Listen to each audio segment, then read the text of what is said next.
Kalau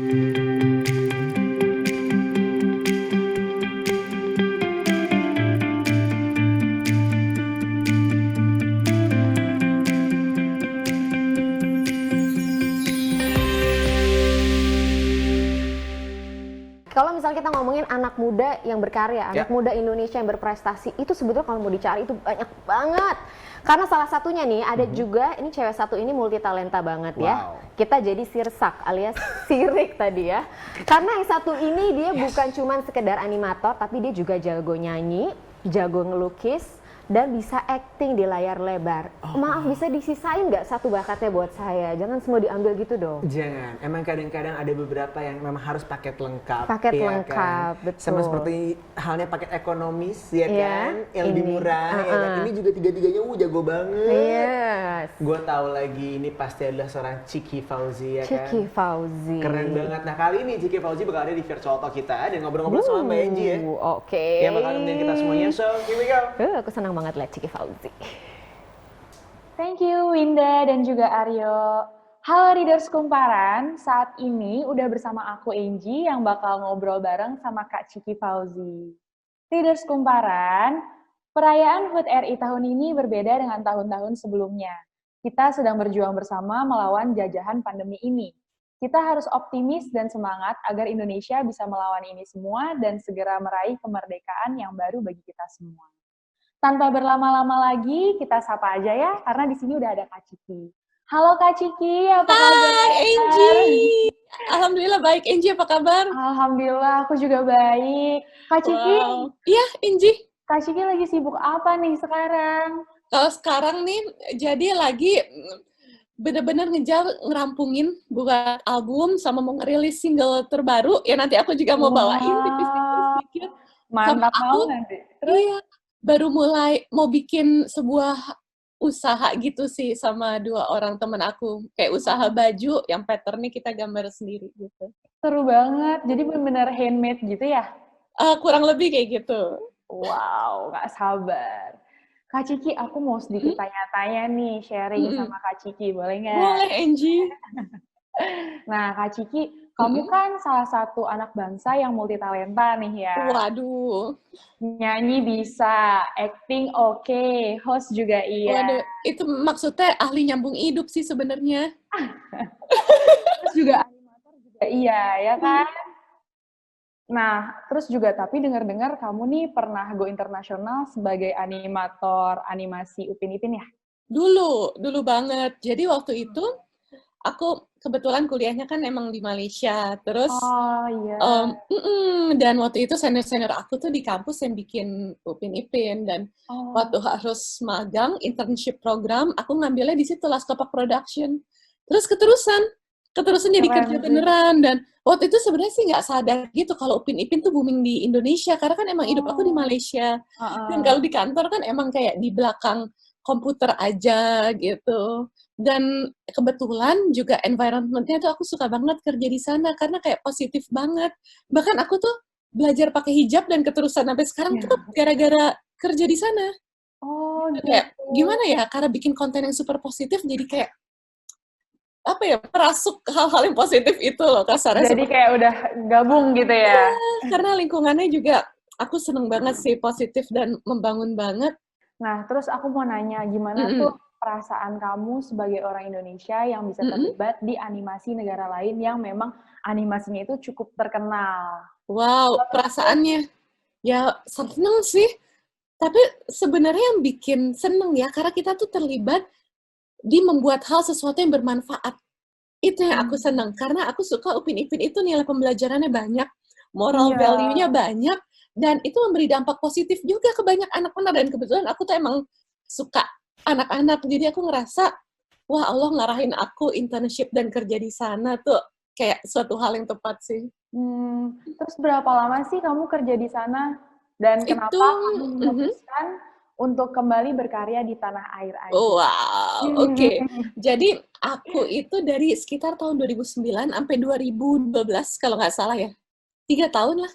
Dari magang sampai kerjanya gitu. Nah terus waktu itu keluar pulang ke Indonesia karena pengen bikin semacam startup animation company sama teman-teman di Indonesia. Oh, Jadi kita janjian resign, janjian pulang ke Indonesia karena ngerasa kayak seru nih kalau kita bikin seperti ini di Indonesia. Tapi ternyata pas sampai Indonesia tuh ya babak belur gitu loh, karena ilmu bisnis tuh it's another ilmu gitu loh yang harus dipelajarin benar-benar lagi. langsung terjun gitu Kayak ya. mungkin kita pada saat itu paham technical, paham bikin produksi animasinya, walaupun ya akan ada ilmu-ilmu yang baru gitu ya, kita harus terus catch up menguasai. Tapi ternyata bisnisnya tuh benar-benar tough banget, dan soal jual animasi tuh bukan soal jual kayak baju 200 ribuan atau sesuatu yang bisa dijual ketengan. Ini soal jual barang yang nggak bisa murah karena cost production-nya itu mahal, tapi juga orang tuh masih nganggap itu barang murah daripada syuting. Jadi kayak pada saat itu boncos sih. Akhirnya udahan tahun 2015.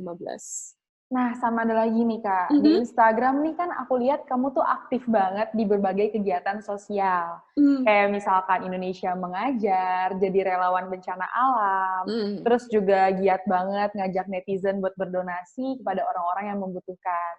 Nah, sebenarnya apa sih alasan kamu banyak terjun di kegiatan sosial?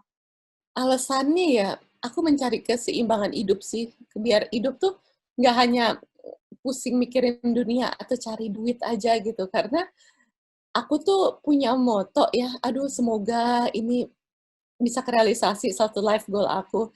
Jadi ketika nanti suatu saat, ini kan pasti terjadi ya, nafas kita akan terhenti. Tapi gimana biar pahala kita terus ngalir? Ya, salah satunya dengan berkegiatan sosial itu. Kurang lebih kayak gitu sih. Mungkin kegiatan sosial tuh kata-katanya tuh kayak baku banget. Sesimpel gini deh, pokoknya selama kita hidup kita harus nebar manfaat sebanyak-banyaknya. Dari apa yang kita bisa lakukan, kayak skill yang Allah titipin ke kita terus kita optimalkan. Sebenarnya simpel aja sih, pikiran aku tuh cuma itu.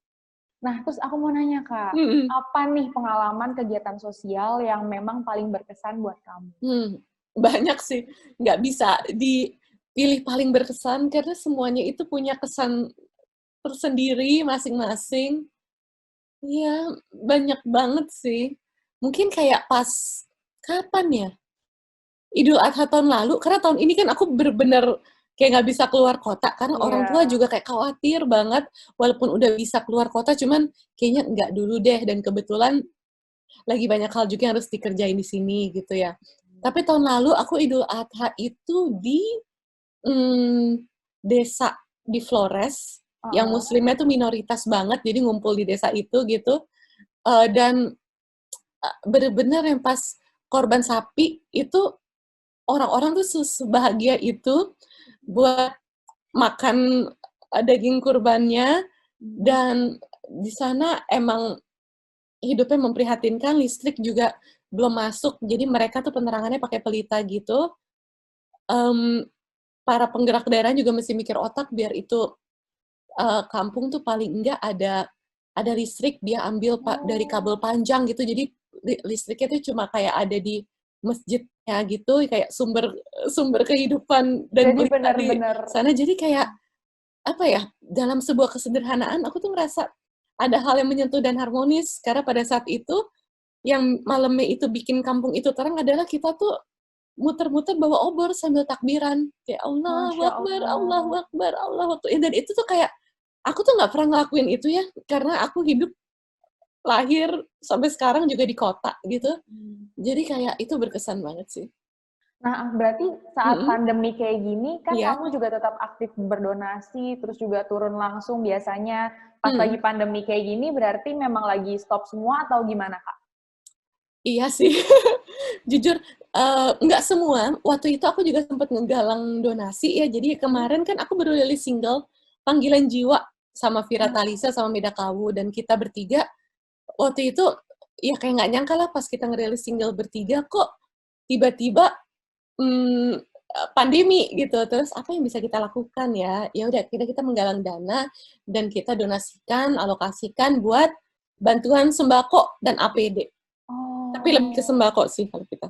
Nah, aku juga mau tanya, Kak, di antara kesibukan kamu kan juga masih berkarya melalui tadi tuh menyanyi dan menulis lagu. Iya dong. Nah, aku mau tanya, Ya, apa sih yang biasanya jadi inspirasi kamu dalam bikin lagu?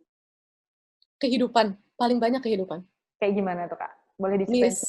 Misalnya, boleh dong. Kayak Belukar Dunia yang soundtrack-nya NKCTHI, itu Mm-mm. aku bikin pas aku lagi sering ke daerah gitu, jalan sama teman-teman yang emang concern-nya di apa ya, hal-hal yang humanis banget. Terus aku sering ke daerah pelosok yang tantangannya tuh pasti lebih banyaknya daripada yang di kota.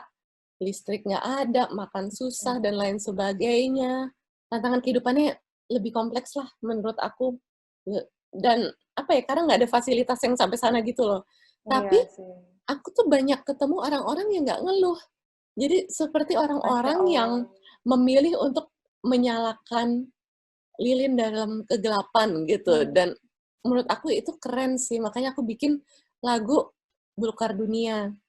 Kisah Oh. terbaik adalah kisah yang berliku-liku dan penuh warna dan hati yang baik bersinar terang di Iya. antara belukar dunia. Ya udah akhirnya aku bikin lagu Belukar Dunia. Tujuannya sebagai pengingat sih buat siapapun yang mendengar supaya walaupun hidup tuh suka menerpa sangat keras tapi kita harus terus jadi orang baik. Nah, itu makanya sebenarnya dari cerita kenapa kamu bikin yang kisah belukar itu. Iya. Sama Makanya aku. ya aku bikin kisah belukar, aku wawancara beberapa orang, Mm-mm. aku tanya titik terendah kalian apa dan gimana cara kalian bangkit dari titik terendah. Itu tujuannya buat nginspirasiin orang buat bangkit sih dan kasih tahu orang bahwa nih orang-orang yang kalian pandang karena beberapa kan emang teman-teman yang apa sudah settle gitu ya. Mm-mm. Mereka tuh pernah mengalami lika-liku kehidupan loh gitu. Masya Allah, bagusnya inspiratif sekali. Kak, sama Mhm, soal sosial media nih, kan mhm, ada banyak banget konten negatif dan hoaks yang berseliweran. mhm, Tapi kamu tetap memposting hal-hal positif. mhm. Menurut kamu, kayak gimana sih konten yang positif itu? Konten positif itu adalah konten konten yang bisa memberi dampak baik ke siapa yang menonton. Itu sih, simpel aja. Hmm. Terus mayoritas konten Mhm, postingan kamu baik di Instagram atau di YouTube selalu positif. mmm. Benar-benar penuh dengan karya yang menginspiratif. Waduh, Apakah ini salah satu cara kamu untuk mengajak generasi muda untuk juga selalu berkarya? itu Hmm. sih iyalah pastinya, Mbak. Jadi apapun yang kita lakukan kalau bisa jadi manfaat buat banyak orang. Kak, Ya, selain berkarya, Kak Ciki pasti suka jalan-jalan dong di berbagai suka. wilayah Indonesia kan sebelum Sukalah. pandemi. Heeh. Tapi Indonesia bukan yang jalan-jalan leisure gitu, jalan-jalan yang eh, sama gerakan-gerakan kerelawanan sih seringnya. seru banget. Seru-seru. Nah, kan Indonesia Mhm, punya banyak banget nih keragaman mhm, suku, budaya, mhm, bahasa, dan lain sebagainya. mhm. Menurut kamu tuh gimana sih akan hal itu? Iya, kaya banget sih Indonesia. Jadi, apa ya, sebuah kenyataan nih, binekanya Indonesia tuh yang harus diperjuangkan terus adalah si tunggal ikanya itu. Karena makin ngelihat ke segala penjuru tuh makin ngerasa Indonesia sekaya itu, dan emang persatuan itu adalah hal-hal yang harus terus diperjuangkan. Iya, benar sih. Aku setuju banget sama Kak Ciki. Waduh, kamu suka jalan-jalan kemana, Enzi? Aku paling jauh itu jalan-jalan. Jadi waktu itu aku pernah, Kak, aku balapan kerbau di Sumbawa. Wow, seru banget. Dalam rangka apa? Ini aku host salah satu acara TV. Aku Hmm, balapan kerbau langsung turun langsung, itu benar-benar kayak seru banget sih. wow gitu. Iya, nah itu benar-benar kayak ini tuh belum semua orang tahu loh kalau misalkan Heeh. ada balapan kerbau, nah lebih kayak gitu sih. Iya, seru banget sih emang. Nah, bicara tentang kekayaan Mhm, alam, mhm, apa sih yang paling Kak Ciki sukai dari kekayaan alam Indonesia? Kayak misalkan mmm. wisatanya kah, atau kulinernya makan? Ya, dua-duanya, semuanya semuanya. Wisatanya, kulinernya pastinya. Berarti dari semua tempat yang Kak Ciki udah pernah datengin, itu makanan khas yang paling Kak Ciki suka tuh di mana? Beragam banget. Yang paling suka itu di mana coba? Waduh, nggak ada yang paling sih, karena masing-masing unik. Tapi kok tiba-tiba aku keinget Kaleidostereo ya, di Palu. Itu enak tuh. Oh, aku belum pernah ke Palu. Wah, itu kaki domba, donggala apa yang pokoknya Kaleidostereo tuh enak. Tiba-tiba keinget itu aja, kayak lagi pengen kayaknya. Terus, apa ya, makanan-makanan Aceh juga enak. Yang kayak, sate, pakai kuah soto, sate matang atau apa ya namanya. Itu, wah, aduh, jadi pengen. Nah, Kak, berdoa pandemi semoga segera berakhir nih ya. Amin. Banget, kita bisa jalan-jalan. Amin, Angie. Nah, kira-kira kamu udah ada rencana mau berkunjung ke Indonesia mana nggak sih? Aku belum kepikiran sih mau kemana. Oh, Belum kepikiran. Kita lihat aja ntar, karena kadang-kadang suka tiba-tiba tergantung momen, tergantung event, bukan event nih, kayak sebuah ajakan dari temen biasanya tuh kayak gitu. Terus kayak, boleh juga nih gue ikut kayak gitu. Sambil nikmatin keindahan kekayaan Indonesia, makanannya, semuanya kan pasti udah pengen refreshing kan. Sebenarnya ya, aku tuh lagi pengen banget ke Masamba. Oh, Masamba, kenapa tuh, Kak? Karena lagi banjir, lagi banyak yang butuh bantuan dan nggak pengen aja bermanfaat, bisa membantu di sana. Tapi emang sekarang ini pertama aku kurang dapat restu dari orang tua. Ya karena lagi pandemi gini kan, kita harus menghargai juga orang tua yang masih khawatir karena masih tinggal sama orang tua.